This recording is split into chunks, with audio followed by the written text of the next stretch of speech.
Hello student, তোমাদের সবাইকে আবার আমার ইজি বায়োলজি ক্লাসেস ইউটিউব চ্যানেলে ওয়েলকাম জানাই। আজকে আমি ক্লাস 12-এর দ্বিতীয় ইউনিটের অন্তর্গত গুরুত্বপূর্ণ অধ্যায় বংশগতির আণবিক ভিত্তির অন্তর্গত একটি টপিক নিয়ে আলোচনা করব। আজকে আমার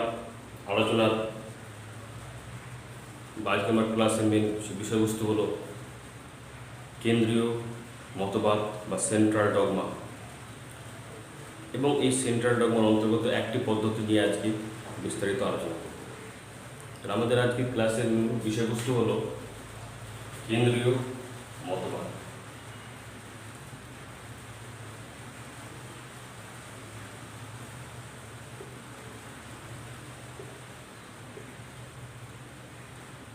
বা সেন্ট্রাল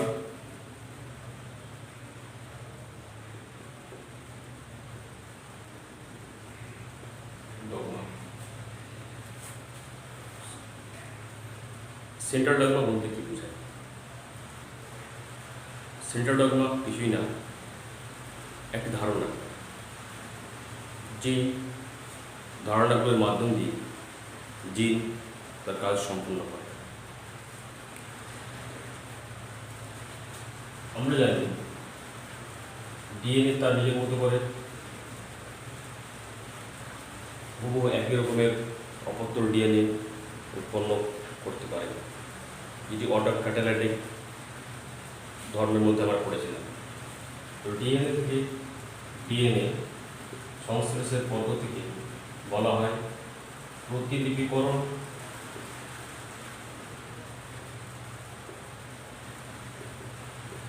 বা রেপ্লিকেশন।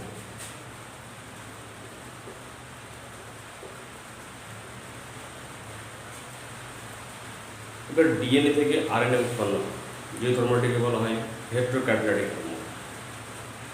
এই ডিএনএ থেকে আরএনএ উৎপাদনের বা সংশ্লেষের পদ্ধতিকে বলা হয় ট্রান্সলেশন। এই পদ্ধতি বলা হয় ট্রান্সক্রিপশন।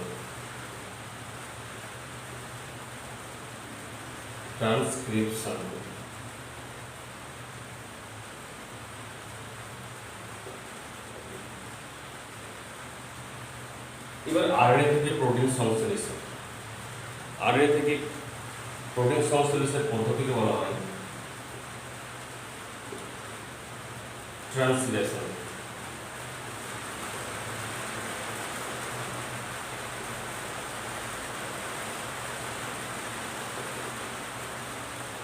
কোনো সময় আরএনএ থেকে ডিএনএ সংশ্লেষ হয়, এই প্রক্রিয়াকে বলা হয় রিভার্স ট্রান্সক্রিপশন।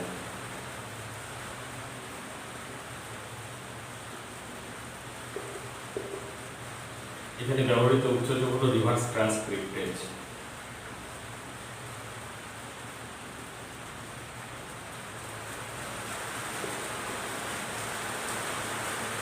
এইভাবে ডিএনএ থেকে ডিএনএ উৎপাদন অর্থাৎ প্রতিলিপিকরণ, ডিএনএ থেকে আরএনএ উৎপাদন অর্থাৎ ট্রান্সক্রিপশন, এবং আরএনএ থেকে প্রোটিন সংশ্লেষ অর্থাৎ ট্রান্সলেশন, বা আরএনএ থেকে কোনো সময় ডিএনএ সংশ্লেষ, যাকে বলা হয় রিভার্স ট্রান্সক্রিপশন। এই পদ্ধতিগুলিকে একত্রে বলা হয় কেন্দ্রীয় মতবাদ বা সেন্ট্রাল ডগমা। এবার আমরা কেন্দ্রীয় মতবাদ বা সেন্ট্রাল ডগমার অন্তর্গত প্রথম যে পদ্ধতি অর্থাৎ প্রতিলিপিকরণ, এই প্রতিলিপিকরণ পদ্ধতি সম্পর্কে আমরা বিস্তারিত আলোচনা করব।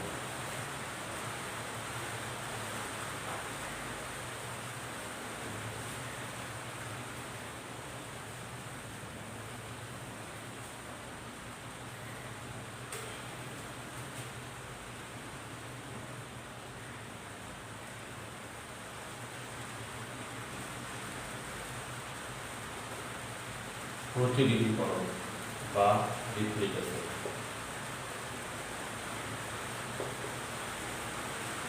প্রতিলিপিকরণ বলতে কি বোঝায়? ডিএনএ থেকে হুবহু একই রকমের অপত্য ডিএনএ তৈরি করার যে পদ্ধতি, তাকে বলা হয় প্রতিলিপিকরণ। এই প্রতিলিপিকরণে ডিএনএ তার অনুরূপ একই রকমের অপত্য কপি বা কার্বন কপি উৎপন্ন করে। আমরা প্রথমে ডিএনএ প্রতিলিপিকরণে ব্যবহৃত উপাদানগুলির নাম জানব এবং তারপরে সেই পদ্ধতি সম্পর্কে বিস্তারিত আলোচনা করব। এর উপকরণ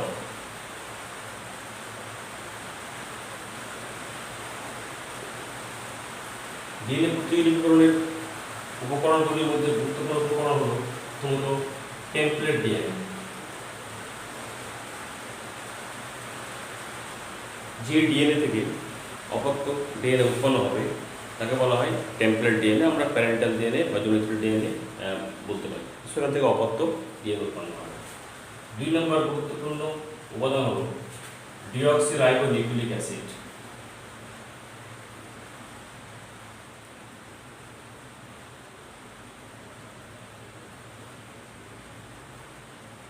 ডিঅক্সিরাইবোনিউক্লিওটাইড যেগুলো একত্রিত হয়ে পরপর ডিএনএর তন্ত্রী গঠন করে। 3 নম্বর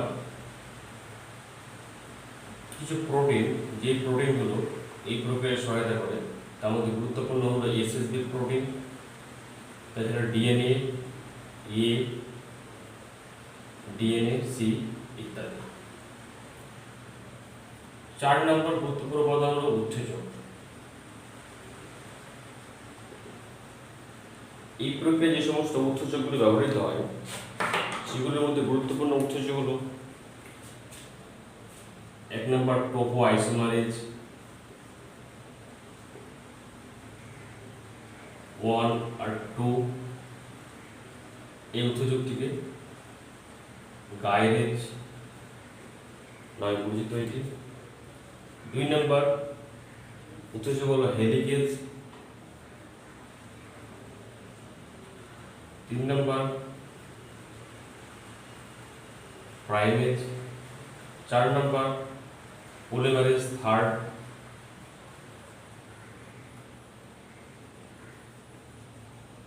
আমরা যেটাকে পোল থার্ড বলি। 5 নম্বর পলিমারেজ 1। 6 নম্বর ডিএনএ লাইগেজ। এই উৎসেচকগুলি প্রতিলিপিকরণে গুরুত্বপূর্ণ ভূমিকা পালন করে। এবার আমরা আসি পদ্ধতির ক্ষেত্রে। ডিএনএ প্রতিলিপিকরণের যে পদ্ধতি, প্রধানত এই পদ্ধতিকে 3টে ভাগে ভাগ করা হয়েছে। একটি হলো প্রারম্ভিক দশা, তারপরে শৃঙ্খল দীর্ঘীকরণ বা শৃঙ্খল গঠনের দশা এবং 3 নম্বর সমাপ্তিকরণ দশা। আমি এখানে পরপর পদ্ধতিগুলো একের পর এক সিস্টেমেটিক আলোচনা করব।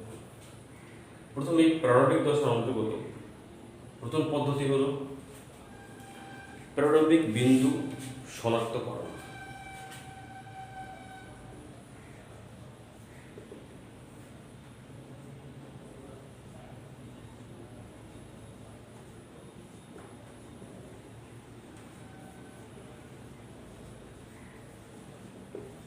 প্রারম্ভিক বিন্দু শনাক্তকরণ। প্রারম্ভিক বিন্দু শনাক্তকরণ বলতে কি বোঝায়? ডিএনএর একটা নির্দিষ্ট স্থান, যে স্থান থেকে প্রতিলিপিকরণ শুরু হয়, ধরলাম এই নির্দিষ্ট একটি স্থান থেকে প্রতিলিপিকরণ শুরু হয়, যে স্থান থেকে প্রতিলিপিকরণ শুরু হয় তাকে বলা হয় অরিজিন অফ রেপ্লিকেশন বা অরিজিনাইজেশন। এই পদ্ধতি শুরুর প্রথম ধাপ হচ্ছে যে স্থান থেকে প্রতিলিপিকরণ শুরু হবে সেই স্থানটিকে শনাক্ত করা। এই স্থান প্রোক্যারিওটিক কোষের ক্ষেত্রে একটি স্থান থেকে হয়, তবে ইউক্যারিওটিক কোষের জিনের ক্ষেত্রে একাধিক স্থান থেকে প্রাণের মধ্যে হতে পারে এবং সেই একাধিক স্থান থেকে ডিএনএ প্রতিলিপিকরণ শুরু হতে পারে। 2 নম্বর পদ্ধতি, প্রতিলিপিকরণের বিন্দু শনাক্তকরণ করার পরে, যেহেতু 2 নম্বরটি হচ্ছে ডিএনএর অতিকুণ্ডলী উন্মুক্তকরণ। যেহেতু ডিএনএ পেঁচিয়ে থাকে সেজন্য দ্বিতীয় ধাপে ডিএনএর অতিকুণ্ডলীকে উন্মুক্তকরণ করা দরকার। ডিএনএর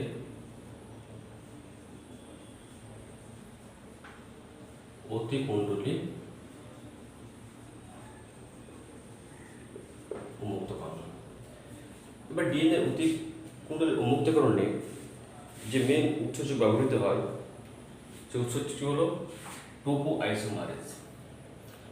এই টোপো আইসোমের উপস্থিতিতে ডিএনএ যে পিছিয়ে ছিল সেই পিছিয়ে থাকা ডিএনএ আনউইন্ডিং হয় বা উন্মুক্তকরণ ঘটে এবং সোজা হয়ে অবস্থান করে। একে বলা হয় ডিএনএ অতিকুণ্ডলী উন্মুক্তকরণ করা। তবে এখানে গুরুত্বপূর্ণ ভূমিকা পালন করে টোপো আইসোমারেজ নামক উৎসেচক। এবার অতিকুণ্ডলী উন্মুক্তকরণের পর ডিএনএ তন্ত্র দুটি পৃথক হবে। এই ডিএনএ তন্ত্রটি পৃথককরণের পদ্ধতিতে হেল্প করে প্রধানত হেলিকেজ নামক উৎসেচক। ডিএনএ তন্ত্রী পৃথকীকরণ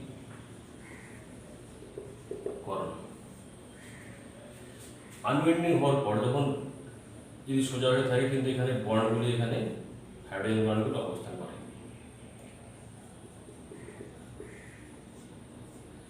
এবার টোপোমারেজের উপস্থিতিতে অতিকুণ্ডলী উন্মুক্তকরণের পর হেলিকেজ উৎসেচক এসে এই বন্ডগুলোকে ব্রেক করে। এবার বন্ডগুলো ব্রেক করার সঙ্গে সঙ্গে দুটো তন্ত্রই একে অপর থেকে পৃথক হয়ে যায় এবং পৃথক হয়ে দুটো তন্ত্রই এভাবে অবস্থান করে। এই দুটো তন্ত্রের একটি হলো 3 to 5 ডাইরেকশন, অপরটি হলো 5 to 3 ডাইরেকশন, এভাবে অবস্থান করে। আর এই ডিএনএ তন্ত্রের পৃথকীকরণে সহায়তা করে কি হেলিকেজ নামক উৎসেচক। এবার পৃথক হওয়া তন্ত্র দুটি যেন পুনরায় পিছিয়ে না যায় বা আবার কাছাকাছি এসে বন্ধন না গঠন করতে পারে, সেই জন্য এসএসবি প্রোটিন ইনিশিয়েশন সাইট বা প্যারাডাইমিক বিন্দুর স্থানে এসে এসএসবি প্রোটিন বদ্ধ হয়। এর সঙ্গে হেল্প করে ডিএনএ বা ডিএনএসি এবং এরা একসঙ্গে এসএসবি প্রোটিন এবং অন্যান্য প্রোটিনগুলো একসঙ্গে প্রি প্রাইমিং কমপ্লেক্স গঠন করে। এইভাবে তন্ত্র দুটি পৃথক হলো বা পৃথক হওয়ার পর এই তন্ত্র দুটির উপরে নতুন ডিএনএ সংশ্লেষ হবে। নতুন ডিএনএ সংশ্লেষের জন্য প্রথমে আমাদের দরকার প্রাইমার গঠন করা, কারণ নতুন ডিএনএ সংশ্লেষের ক্ষেত্রে প্রাইমার দরকার একটি উপাদান। আর এই প্রাইমার গঠনে সহায়তা করে যে গুরুত্বপূর্ণ উৎসেচক তার নাম হলো প্রাইমেজ। এই প্রাইমেজের উপস্থিতিতে প্রাইমার গঠিত হয়। আমরা 4 নম্বর পদ্ধতির মধ্যে লিখব প্রাইমার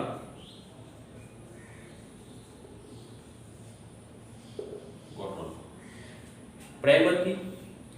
প্রাইমার হলো আরএনএর একটা ক্ষুদ্রতম খণ্ড, যে খণ্ডটি ডিএনএ সংশ্লেষ করতে সক্ষম হয়। তাহলে এই প্রাইমার গঠন হয় কোথায়? 3 to 5 ডাইরেকশন যে তন্ত্রী আছে তার উপরে 5 to 3 অভিমুখে প্রাইমার গঠিত হয়। কিন্তু এখানে 3 to 5 ডাইরেকশন আছে, অভিমুখ আছে বলে এর উপরে 5 to 3 অভিমুখে প্রাইমার গঠিত হলো।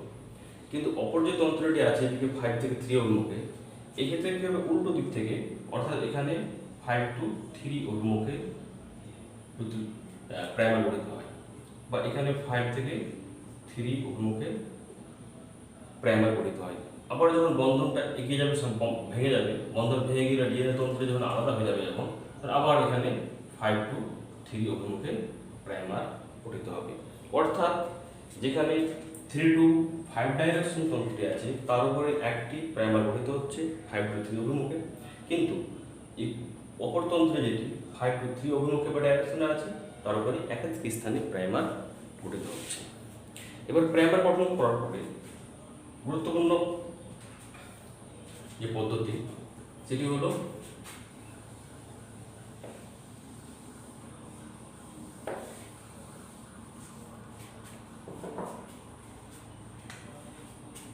নতুন ডিএনএ সংশ্লেষ। 4 নম্বরের পরে 5 নম্বর পদ্ধতি আলোচনা করছে এখানে নতুন ডিএনএ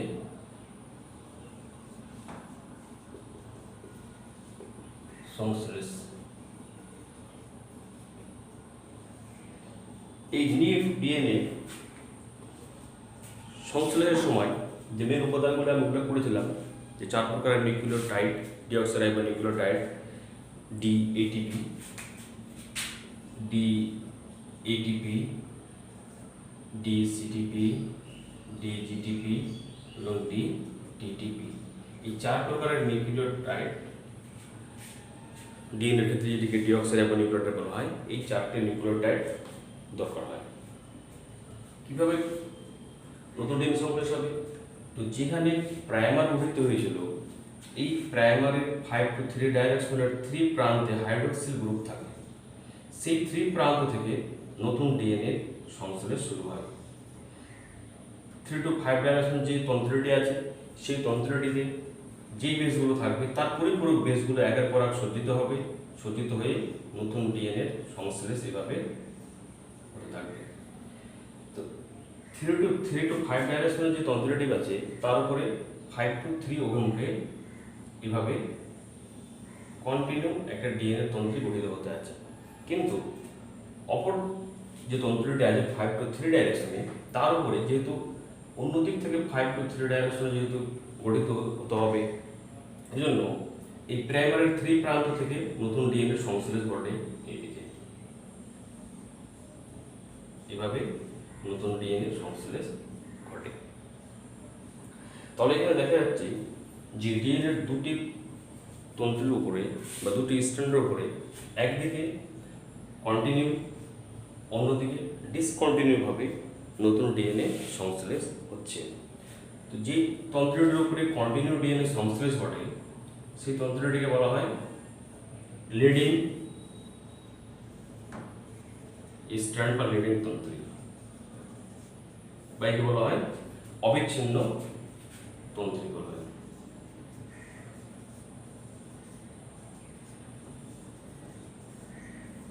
অন্যদিকে অপরতন্ত্রের উপরে ক্ষুদ্র ক্ষুদ্র ডিএনএ খণ্ড গঠিত হয়েছে, এখানে নতুন ডিএনএ বা এখানে ডিএনএ সংশ্লেষ হয়েছে। এই ডিএনএ খণ্ডগুলো বলা হয় ল্যাগিং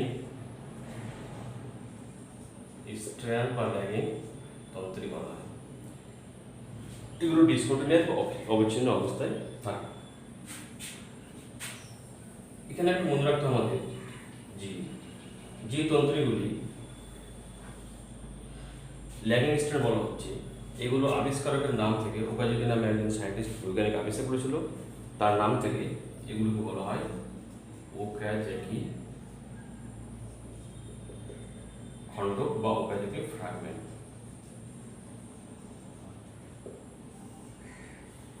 এভাবে 2 প্রকারের ডিএনএ তন্ত্রী সংশ্লেষ হলো। এবার ডিএনএ তন্ত্রের সংশ্লেষ হওয়ার পর নেক্সট পদ্ধতি হচ্ছে, যখন ডিএনএ তন্ত্রী কমপ্লিট হয়ে গেল, এবার যেখানে যেখানে আরএনএ প্রাইমার সহায়তা করেছিল, এই আরএনএ প্রাইমারগুলোকে অপসারণ করতে হবে। আমাদের নেক্সট 6 নম্বর পদ্ধতি হলো আরএনএ প্রাইমার অপসারণ করা। প্রাইমার অপসারণ, আরএনএ প্রাইমার অপসারণ কি হবে? এবার যে 6 নম্বর উত্তেজকের নাম এখানে লিখে রেখেছি নিচে, 5 নম্বর 6 নম্বর আছে। যেখানে যেখানে প্রাইমার আছে, এই প্রাইমারগুলিকে পলিমারেজ 1 সেগুলোকে নির্দিষ্ট জায়গা থেকে কেটে কেটে সরিয়ে দেয় বা অপসারণ করে। এবং সরিয়ে দেওয়া জায়গাগুলো যখন ফাঁকা হয়ে থাকে, সেই জায়গাগুলোতে পরিপূরক বেস দিয়ে, ডিএনএর যে পরিপূরক বেস আছে সেই পরিপূরক বেসগুলো থেকে গ্যাপগুলোকে সিল করে দেয়। তাহলে এখান থেকে প্রাইমার সরানো হয়েছে, এখানে সিল করে দিল, এখান থেকে প্রাইমার সরানো হয়েছে, এখানে সিল করে দিল, এখান থেকে প্রাইমার সরে গেছে, এখানে সিল করে দিল। এইভাবে যতগুলো জায়গাতে প্রাইমার ছিল প্রত্যেকটা জায়গা থেকে প্রাইমারগুলোকে অপসারণ করা হলো, অপসারণ করে দিয়ে এই জায়গাগুলোকে পরিপূরক বেস দিয়ে সিল করে দেয়। কিন্তু এখনো এই জায়গাগুলো কিন্তু জয়েনিং হয়নি। নেক্সট উৎসেচক আসবে ডিএনএ লাইগেজ। এসে আমাদের লাস্ট 7 নম্বর পদ্ধতি হচ্ছে ডিএনএ লাইগেজের মাধ্যমে ডিএনএ খণ্ডগুলোকে জয়েনিং করা বা সংযুক্ত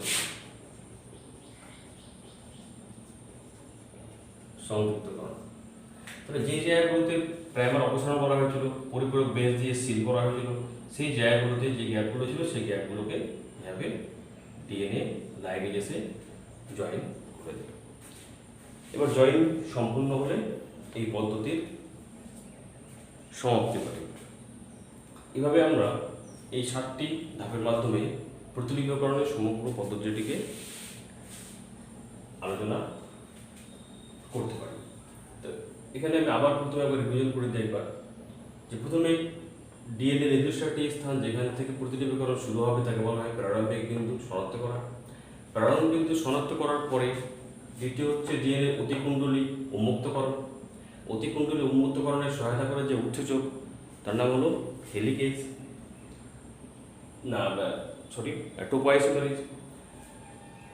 অতিকুণ্ডলী উন্মুক্ত করার পর ডিএনএ তন্ত্রের দুটি পৃথকীকরণ ঘটে, সেতে সহায়তা করে হেলিকেজ নামক উৎসেচক।